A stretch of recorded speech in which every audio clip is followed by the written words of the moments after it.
President, Castro poses a similar communist threat to the United States as President Arbenz from Guatemala did, so Castro must be overthrown, just like Arbenz was. The CIA plans to recruit and train a group of 1,400 Cuban exiles from Miami and Guatemala. We call this plan a program of covert action against the Castro regime. Does the Secretary of State Dulles confirm the CIA's covert operation in Cuba to overthrow Castro?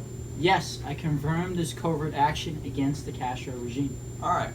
Well, then I approve the plan. Good work, Director. Thank you, Mr. President. The covert action will commence on April 15, 1961. Received confirmation from the CIA Director that the U.S. has suspended the Cuban sugar quota, effectively cutting off 80% of Cuban exports to the U.S.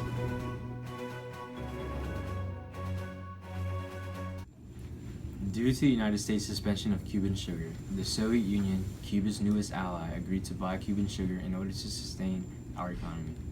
Cuba and the Castro regime would like to thank you for your support.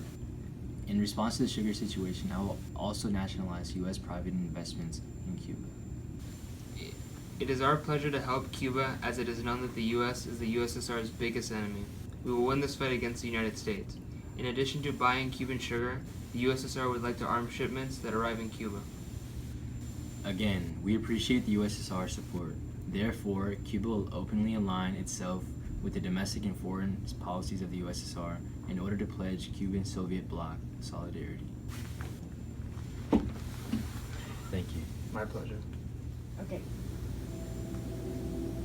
Today, April 15th, 1961 is a very important day, soldiers, as we are invading Cuba to overthrow dictator Castro. Air Force B-26 attack bombers will begin bombing Cuba and strafing missions against Castro's airfields near the Bay of Pigs and the Zapata swamps. The United States is attempting to overthrow me and my regime as they did Guatemala with Arbenz. The United States is using my nationalist movement on the sugar industry as a way to call the movement a communist threat in order to have reason to overthrow the Castro regime. We will not lose this fight against the United States as Arbenz lost in Guatemala. This time we will be prepared. We will have a successful plan to fool the attackers and draw the bomb.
On April 19, 1961, our great country was under attack by the American imperialists.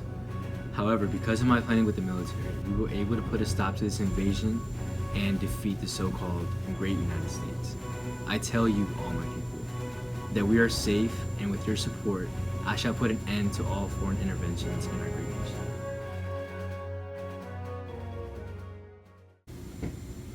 Mr. President, Mr. President, Mr. President, Mr. President. President Kennedy, what happened to the failed operation in Cuba? Yeah, why isn't the U.S. the most powerful country in the world anymore? Why did the CIA just surrender in Cuba? Looks like Khrushchev wins again. I refuse to admit U.S. defeat. This episode was merely Cubans fighting Cubans, and the U.S. had not been involved.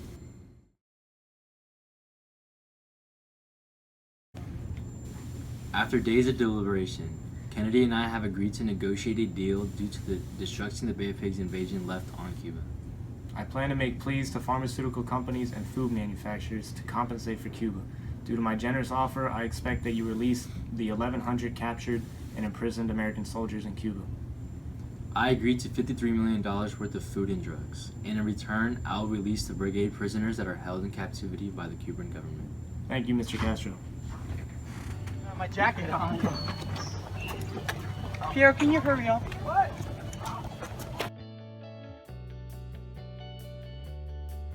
Mr. President, Castro poses a similar communist plans to recruit and trade Hey, we got through the first sentence. We began bombing Cuba, and what is this? However, with my planning with the military, we were able to put a stop to the invasion left on Cuba.